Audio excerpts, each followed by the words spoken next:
Hey, what's going on, guys? This is Cobra One, and in this video, we're going to talk about how to help a soldier in crisis. Now, I say soldier, this can mean any service member, this can mean anybody.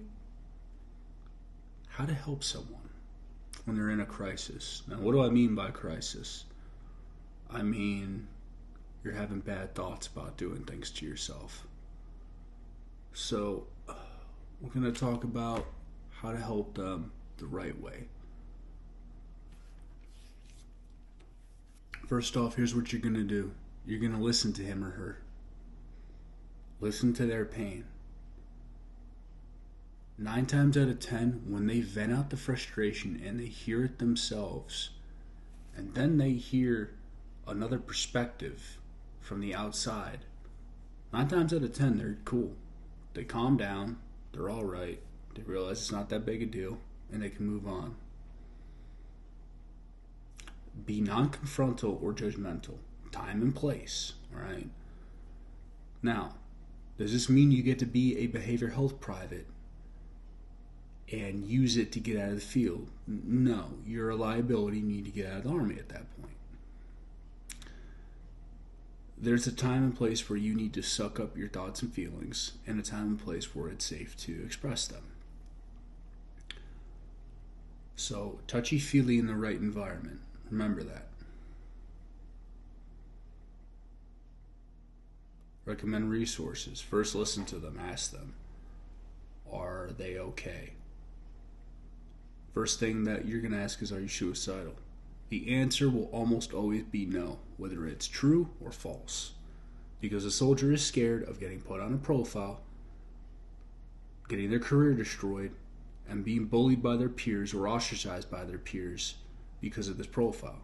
So they're almost always guaranteed to say no. And what you need to do as a leader is to make yourself such a trustworthy rock that they can tell you anything. That's what a real leader is. Recommend resources to them. Chaplain. Chaplain is 100% anonymity, okay? You could tell the chaplain literally anything. Fuck, you got a plan to murder one of your leaders in your chain of command, and you tell the chaplain can't say shit. That is the level of anonymity that the chaplain has. You can tell them anything. In fact, unfortunately, you can tell them you're going to commit suicide, and you're going to fucking do it, and they can't do shit about it. They'll beg you to stop, but at the end of the day, they can't say shit. That's the level of anonymity that they have. I'm sorry if I'm butchering that word. It's a big word for me. But in all seriousness, guys, this is a serious video, and this means something to me.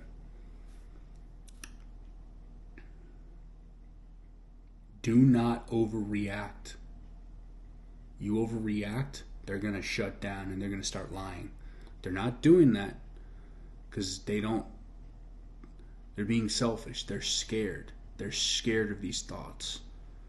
Listen, as someone who's lived in darkness, when you're in the darkness, it can consume you. And it's scary. Other people who don't live in the darkness don't understand it, and they're scared of it. You have to be open and understanding. You can't react. There's a time and place to react. Like, if dude's on the range and he's got a rifle in his mouth, he's about to do it. Yes, react. Alright? Soldiers not answering his phone. He gave away valuable possessions and told everyone, this is the last time you're ever going to see me. You start calling him, he doesn't answer. Yeah, go kick his barracks room door down with the MPs and get his ass to the hospital. Alright? That's a time to react. Time and a place. Don't overreact. Just talk to them.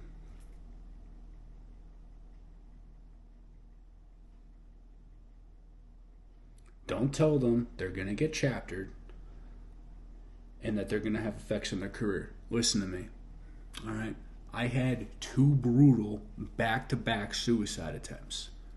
My wrist, which has healed very nicely, and my overdose on medications, back-to-back. And the Army still couldn't chapter me medically for that. You have to show the Army that you are a literal fucking Looney Tune and liability. And before you say that's easy to achieve, it's really not. And here's something a behavior health therapist told me. 9 times out of 10, when someone's chaptered medically from behavior health, it's because they wanted it. Alright? And it's also because they're really bad. If you're just depressed and you cut yourself, you're not getting chaptered. It's if you show a repetitive pattern that you are a liability, you're taking government pay, you're not allowed to touch a weapon, which if you're in the military, you can't touch a weapon. Doesn't matter what your MOS is, you're a liability. You constantly lie to them. You're constantly causing chaos in the unit. Just acting weird isn't going to get you kicked out. Because if acting weird got you kicked out of the military, half the military would be chaptered out by now. You have to really royally fuck up to get chaptered. I even sat down with my therapist and asked him about my back-to-back attempts. He said I could try, but it would be very difficult because they assessed me. Even with as much as they manipulated me with that personality disorder diagnosis, even with that type of diagnosis, they still couldn't chapter me.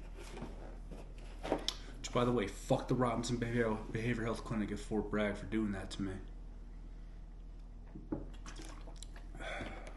Real quick, if you guys didn't know, my diagnosis was changed to depression and PTSD.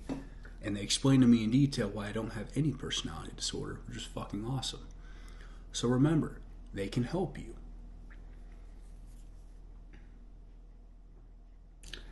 You don't know what's going to chapter them out. You don't know that. You don't fucking know. There was a soldier at Fort Campbell. Dude was an attention seeker. Dude was a behavioral health private. Said he wanted to hurt himself. Got out of the division training density. I was sympathetic to him. I wanted to help him. He went back out to the field, did his thing. Goes to JRTC. Starts sucking. Puts a tourniquet around his neck. Covers himself up with a whoopee. Sits behind a tree. They open it up. He's talking. So clearly he just put it on for attention. And they even said, dude, what the fuck are you doing? Oh, I'm just trying to off myself. Like, no. Then I remember he started crying because he was getting chaptered. And at this point, I went from sympathy to no mercy. I said, listen, dude, you're a fucking liability. You need to go. What are you doing? He's like, well, my behavioral health therapist told me that if I'm in the field and I'm having problems, I should tell my platoon sergeant. And I knew his platoon sergeant, who later became my first sergeant. I said, let me guess. He told you to suck it the fuck up, didn't he? Yeah, he did. I said, you know why? Because you were in the field. The field is supposed to be treated like a combat zone. There's no time for your feelings there. There's a mission. You were part of a mission, and you're becoming a liability. That's all he cares about. You got to suck it up. And he couldn't fathom that the mission wasn't stopping for his feelings. The mission will never stop for your feelings. Nobody gives a fuck about your feelings. He had to go. That's when behavioral health decided to chapter him. That's when they get you. If you genuinely want the military to be your career and you're going to get help, you will stay in. The Army will keep you. They won't kick you out. I promise you.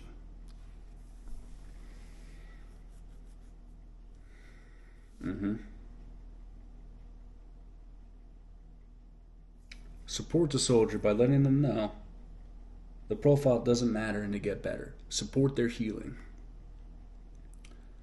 And shut your fucking mouth about it. In 2018, I had some problems. I went to the psych ward on Walmack in Fort Bragg.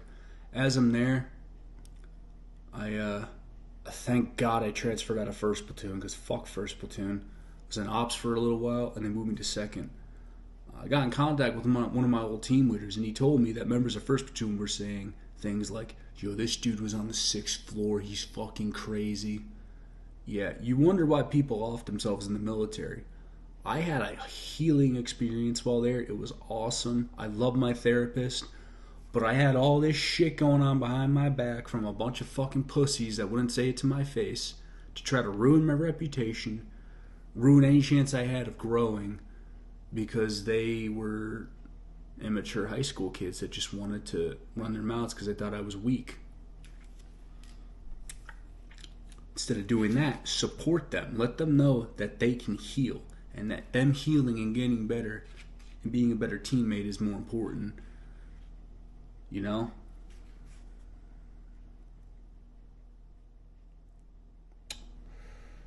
Everyone has different struggles. And struggles differently and heals differently.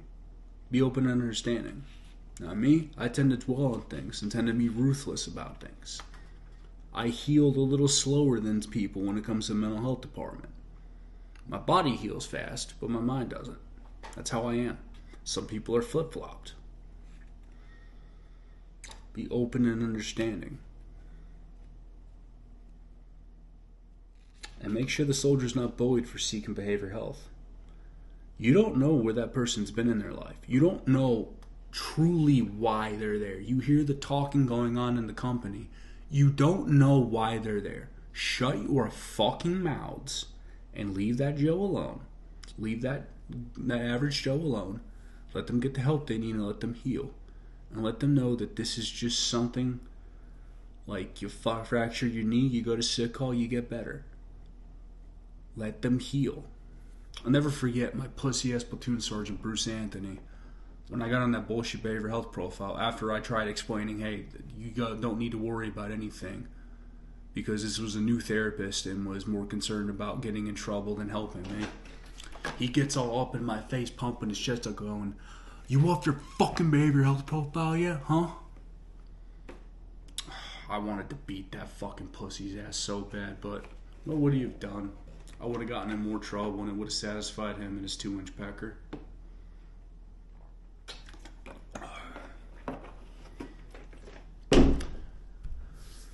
And then he looked me in the face and said, "I think behavioral health's fucking stupid." Yeah. Not long after that, he comes to the barracks and sees me bleeding to death. Funny how that fucking works. Excuse me, I had stopped bleeding to death. 5 amazing dudes saved my life. But, be mature and understanding. Listen to them. The second you start treating them like an outcast because they're struggling, you failed. And you're probably going to push them somewhere. They're probably going to do something that they regret. And are you going to be willing to accept responsibility for that? I don't think so.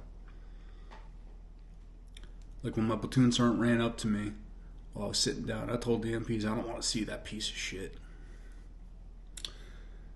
He was shaking, and I thought it was because he was concerned, but in reality, he was concerned about getting in trouble. There are people like that. Remember that. If you're like that, either pretend you care or understand that you don't belong in a leadership position and quit right now. I'm hoping this video helps save lives and helps leaders understand how to help a soldier. It's not hard. There's a time to react and a time to be proactive. There's a time to say, hey, you're weak. Get the fuck up. And there's a time to say, hey, you need to heal. Go get help. Understand all of these. It is imperative and important. And help your guys make the Army stronger. Strengthen your squad. Strengthen camaraderie. That's the point of this. Help your guys. Let them understand that these thoughts don't have to take them. Don't ever let them take you. Listen, I was alone my entire life. I spent my whole life alone. I got comfortable in the darkness, and even then it consumed me. Don't let the darkness consume you. It's terrifying when it does. And going through that alone was even more terrifying. Check on your guys and listen to them. That's all I gotta say. Listen to their pain. Let them know they're not alone. Don't ever go through this alone. Alright, guys. Thanks for watching.